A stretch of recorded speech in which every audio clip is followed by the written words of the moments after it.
पहला प्रश्न मेरा यह है गुरुजी कि यदि मनुष्य सांसारिक धर्म में है, एक परिवार का पालन पोषण करता है, नाना प्रकार के उसे कृत्य करने पड़ते हैं जिसमें वो ये नहीं जान पाता कि वो क्या शुभ कर रहा है, क्या अशुभ कर रहा है, क्या पाप कर रहा है या क्या पुण्य कर रहा है। वो अपने परिवार का पालन पोषण करना चाहता है। वर्तमान में स्थिति भी यही है कि इसको ठगा, उसको ठगा, अपना काम निकाल लिया। तो इस प्रकार से जो धनार्जन करके अपने परिवार का पालन पोषण करता है तो उसका पाप पूरे परिवार को जाता है या वह अकेला व्यक्ति है उसका उत्तरदायी होता है? एक प्रश्न है, मन में एक प्रश्न है गुरुजी। जैसे कहा जाता है कि आत्मा अमर है, कभी मरती नहीं, एक शरीर को त्याग करती है और दूसरे शरीर को धारण कर लेती है। ठीक है। अब प्रश्न ये उठता है गुरुजी, गरुड़ पुराण में वर्णन आया है 285 दिन की यात्रा है जिसमें उसे सभी नरकों को पार करके और कष्ट भोगना पड़ता है, अपने कर्मदंडों का उसको फल भोगना पड़ता है। कई विद्वानों से मैंने पूछा तो उनका कहना है कि भगवान इतने वहाँ पर फ्री नहीं बैठे कि सबको अपने अपने कर्मदंडों के अनुसार फल दें। वो माता के गर्भ में ही उसे सारे फल की प्राप्ति हो जाती है और इसी जीवन में उसे सारे फल की प्राप्ति हो जाती है। तो गुरुजी ये जो गरुड़ पुराण में वर्णन आया है, क्या 27 नरक जो बताए गए हैं या जितने भी वहाँ पर नगर बताए गए हैं जहाँ शीत वर्षा होती है या पत्थरों की वर्षा होती है या अंधकूप हैं, तो वो सारी चीज़ें वास्तविकता में है या माता के गर्भ में जो कष्ट मिलते हैं किसी प्राणी को उसका वर्णन किसी न किसी रूप में किया गया है? ये आपसे मेरा प्रश्न है गुरुजी। देखिए, भागवत जी में भी ये वर्णन है। शास्त्र इस बारे में दो बातें कहते हैं, अत्रैव स्वर्ग अत्रैव नरक। एक तो ये कहते हैं यहाँ ही स्वर्ग है, यहाँ ही नरक है। पहला, हॉस्पिटल में जाके सरकारी वार्ड में आप जाके देख लीजिए, जो नरक की यातना, यहाँ आदमी तड़प रहा है, परेशान है, वो नरक की यातनाएं हैं। दूसरा, यही स्वर्ग है, आदमी धन धान्य से संपन्न है, यही सब आनंद ले रहा है, स्वर्ग भी यही देखने को मिलता है। जो सुखी है उसे हम स्वर्ग में माने, जो दुखी है उसे हम नरक में माने। कई लोगों को खाने को, आपके पास इतना खाने को है कि आपके कुत्ते भी महंगे महंगे बिस्किट खा रहे हैं। कई लोगों के पास ऐसा है कि उनके ही पेट भरने के लिए 2 वक्त की रोटी नहीं है। तो एक दृष्टि से तो यहाँ स्वर्ग यहीं नरक हमें यहाँ सब देखने को मिल रहा। परंतु एक वहाँ भी है, माँ के गर्भ में तो 9 महीने के लिए बच्चा जब आता है तो वहाँ कष्ट तो मिलता ही है। जन्मत मरत दुसह दुख हो ही लिखा है गोस्वामी जी ने। दुख तो बहुत होता है, पर जो नरक है, रौरव महारौरव अनृतामेश्वर कुंभीपाक कालसूत्र असिपत्र वन सूकर मुख, ऐसे 28 प्रकार के जो नरक हैं वो अलग हैं। उन नरकों में हमें उन पापियों को भेजा जाता है जो कभी भगवान की शरण में नहीं गए, पाप से पाप करते गए, बड़े से बड़ा पाप, उन नरकों में भेजा जाता है। तो वो नरक भी हैं, वो भी सत्य है, ये नरक है, ये भी सत्य है। छोटा सा फोड़ा हो जाए आपको तो बगल का डॉक्टर ठीक कर देगा, पर बीमारी बढ़ जाए तो आपको बड़े से बड़े हॉस्पिटल में रिफर किया जाता है। छोटा मोटा पापी तो यहीं दुख दर्द भोग लेता है, पर जो बड़े VIP पापी हैं उनको फिर 28 प्रकार के नरकों में भेजा जाता है। तो यहाँ के नरक का होना भी सत्य है, माँ के पेट को जो नरक बताया गया वह भी सत्य है, पर वह भी सत्य है। गुरुजी, ये प्रश्न मेरा और था कि जैसे कथाओं में, पुराणों में, आपके मुंह से, सभी विद्वानों के मुंह से मैंने सुना है कि सबसे सरल मार्ग भक्ति का है, भगवान की भक्ति की जाए और मोक्ष को प्राप्त करना संभव है। ठीक है। पहला प्रश्न मेरा यह है गुरुजी कि यदि मनुष्य सांसारिक धर्म में है, एक परिवार का पालन पोषण करता है, नाना प्रकार के उसे कृत्य करने पड़ते हैं जिसमें वो ये नहीं जान पाता कि वो क्या शुभ कर रहा है, क्या अशुभ कर रहा है, क्या पाप कर रहा है या क्या पुण्य कर रहा है। वो अपने परिवार का पालन पोषण करना चाहता है। वर्तमान में स्थिति भी यही है कि इसको ठगा, उसको ठगा, अपना काम निकाल लिया।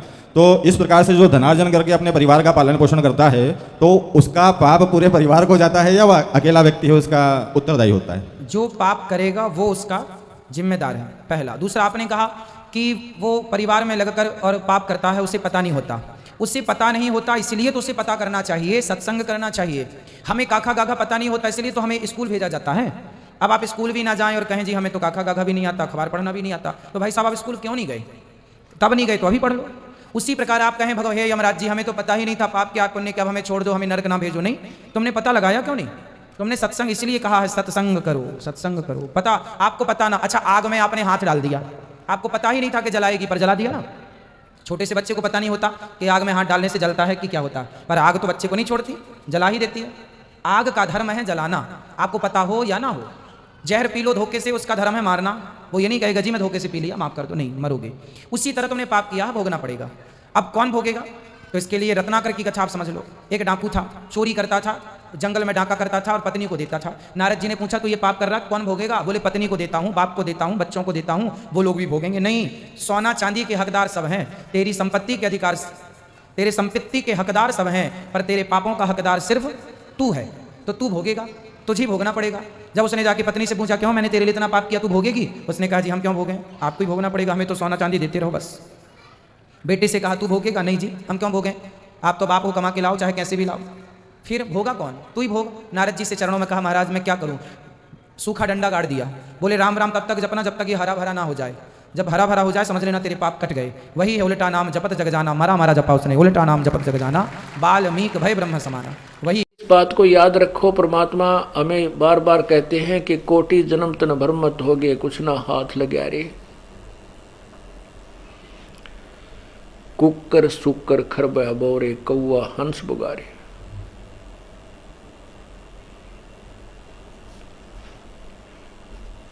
कोटि जन्म तन भरमत होगे, करोड़ों जन्म ऐसे ही जन्म होते हैं। फिर जैसे भी हमारे संस्कार हैं वो हमारे सामने फल जाते हैं, बुरे हैं या अच्छे हैं। फिर मृत्यु हो जाती है, कुछ शुभ पुण्य बन जाते हैं मानुष जीवन में तो हम स्वर्ग आदि में चले जाते हैं। उसके बाद फिर नरक में जाते हैं, क्योंकि यहाँ पुण्य कम बनते हैं, पाप ज्यादा बनते हैं। पुण्यात्माओं पुण्य करने के लिए तो विशेष व्यवस्था करनी पड़ती है और पाप अपने आप हो जाते हैं। ये ऐसा सथल है 21 ब्रह्मांड इस काल के, ऐसे ऐसे लोग हैं ये। अब जैसे किसान खेत में गेहूं बीजता है, जो जीवन दाता अन्न है, उसके लिए कितना परिश्रम करता है। 1 एकड़ में या 2-10 एकड़ में गेहूं बीजता है, उससे पहले वो कितना प्रयत्न करता है, कितना परिश्रम करता है। उस जमीन को कई बार तो उसकी गुड़ाई करता है, हल से बावे उसको बोने योग्य, बीज बीजने योग्य बनाता है। उसमें से सब झाड़ जंखाड़ जो अभी कुबाड़ है वो निकाल के बाहर फेंक देता है। फिर उसमें उत्तम बीज डालता है। बीज बीजने के बाद फिर उसको खाद पानी से सिंचाई करता है। फिर भी उसमें खरपतवार पैदा हो जाता है, उसको निकालता है और फिर उसको काट के और फिर बहुत प्रयत्न परिश्रम के साथ उसको अलग करता है, भूसा अलग करता है, गेहूं अलग करता है और फिर वो अन्न उसे प्राप्त होता है। और उसी एकड़ में ये झाड़ जंखाड़ कुबाड़ अड़ंगा जो बहुत ही बेकार व्यर्थ की जो वस्तुएं हैं वो अपने आप उग जाती हैं। कोई परिश्रम मेहनत की आवश्यकता नहीं पड़ती।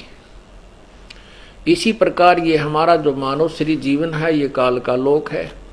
इसमें पाप तो बिना किए हो जाते हैं। पृथ्वी ऊपर पगजो धारे, करोड़ जीव एक दिन में मारे। हरी भांति पृथ्वी के रंगा, अंत कोट जीव उड़े पतंगा। सत्य ब्राह्मण की है हत्या, जो चौका तुम देव नेता।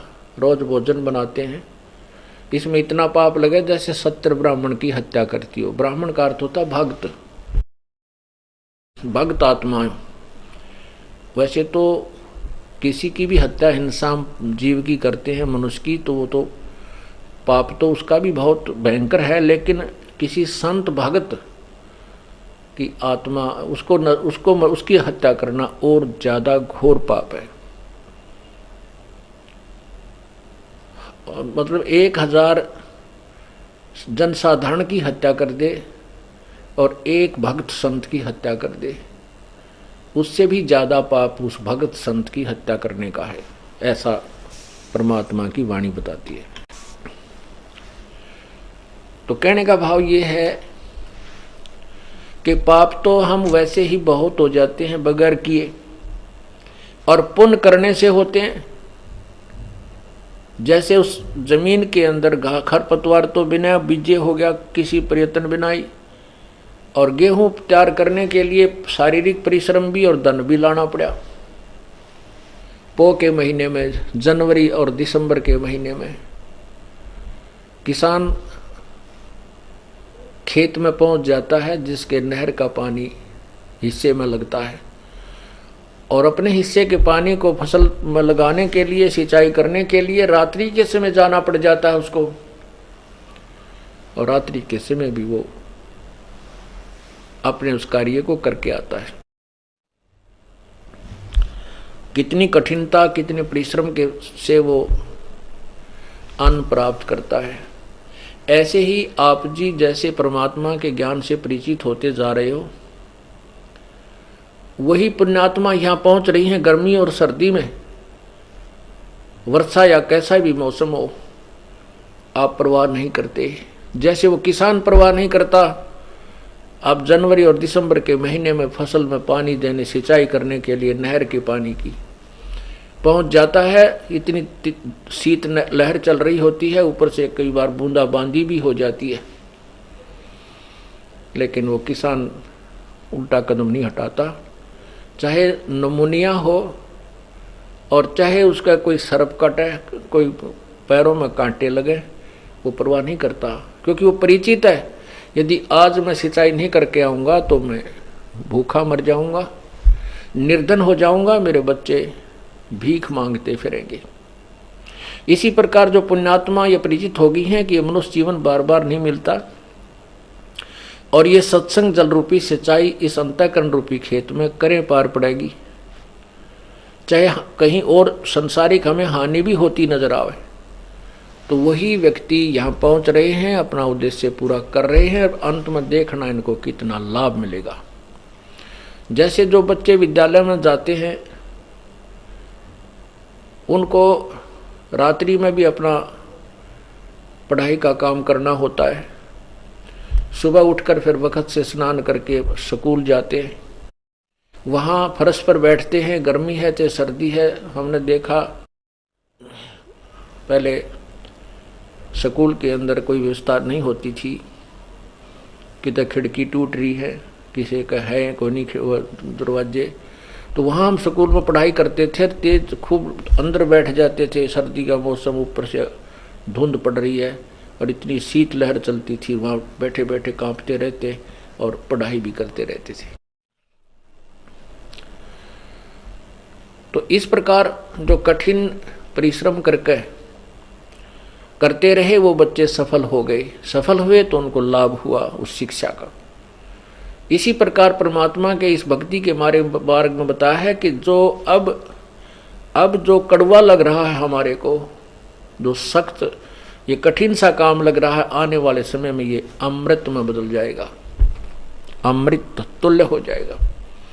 और जो अब आनंद ले रहे हैं उनके लिए विष बन जाएगा भविष्य। जो बच्चे स्कूल नहीं जाते थे उस समय वो ठाठ करते थे, खूब गजा पर बारी लेते, फिर उसको ऊपर बैठ कर कूदते आंडे थे। और जो बच्चे स्कूल जाते हैं अध्यापक की डांट भी खाते हैं, डंडे भी खाते थे, वो सफल हो गए। आज कोई बड़ा अधिकारी को किसी प्रकार का कोई न कोई बिजनेस करके अपना जीवन सफल कर रहा है, सुखी है।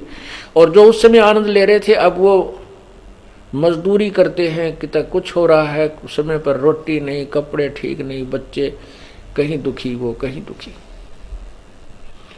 इसी प्रकार यदि हम अब अपने इस कार्य को सफल कर गए तो भविष्य हमारा बहुत ही सुखमय होगा, क्योंकि तो पूर्ण परमात्मा की वाणी और उनका अपना इतिहास बता रहा है। तो हम कहते हैं कि जैसे हम सुख मानते हैं, यहाँ कोई भी सुख नहीं है, और असंख्य जन्म हो गए हमने ऐसे ही जन्मते और मरते को। अब जैसे इस जीवन में जो वृद्ध हो चुके हैं उनसे पूछ लो, वो शुरुआत उनने कहां से की थी, क्या उमंग थी उनकी। हमारा चाहा ना तो होता है, ना हमारा सोचा होता है। जो परमात्मा ने करना कराना है वही होता है और वही हमें मिलता है। प्रत्येक व्यक्ति चाहता है मेरे पास कार हो, बढ़िया कोठी हो, काम करूं नहीं, मेरे नौकर हों, लेकिन नहीं, ऐसा कुछ नहीं हो पा रहा, सोचने से नहीं हो रहा। जिनके पूर्व जन्म के संस्कार अच्छे संस्कार हैं, पिछले पुण्य हैं, वो अच्छे अधिकारी हैं या अच्छा कोई परिवार उनको मिला है, जैसे अच्छा धनवान के घर जन्म हो गया है, उनके पास वो सुविधाएं हैं, क्योंकि उन्होंने पहले जन्म में, पूर्व जन्म में ये पुण्य किए हुए हैं जो प्रभु ने आज उन्हें प्रदान किए। अब कई कहते हैं भाई अपना कर्म करे बिना कहाँ से होगा। कर्म तो न करने की कभी हम कहते ही नहीं, लेकिन बुरे कर्म ना करें, अच्छे कर्म करें। उन अच्छे कर्मों का कहाँ से पता चला कि जो हम कर रहे हैं ये सही कर्म है? ये भी हमारे सदग्रंथ और संत वाणी में ही हमें ज्ञान होगा कि ये कर्म ठीक नहीं, ये ठीक नहीं, ये ठीक है। अब जैसे हुक्का पीते हैं, हुक्का पीने वाला अपने कर्म को बढ़िया मानता है, तम्बाकू प्रयोग करने वाला उसको बुरा नहीं मान रहा। लेकिन हुक्का एक घोर पाप है। तम्बाकू प्रयोग करना, चाहे सूंघना या वैसे खाना या उसका धुआं बना करके प्रयोग करना, ये महाघोर पाप है। ऐसे जो शराब पीते हैं वो उसको अपने कर्म को अच्छा मानकर ही कर रहे हैं, और जो मांस खाते हैं वो भी अपने कर्म को अच्छा ही माने हुए। अगर यदि उनको पता है ये बुरा है तो बिल्कुल नहीं करें। तो कहने का भाव ये है कि अच्छे और बुरे कर्म ये भी सदग्रंथों से ही हमें समझना होगा, संतों की वाणी से निर्णय लेना होगा, उनके आदेश से का पालन करके हमने अपना जीवन सुचारू करना होगा, तभी हम सफल होंगे।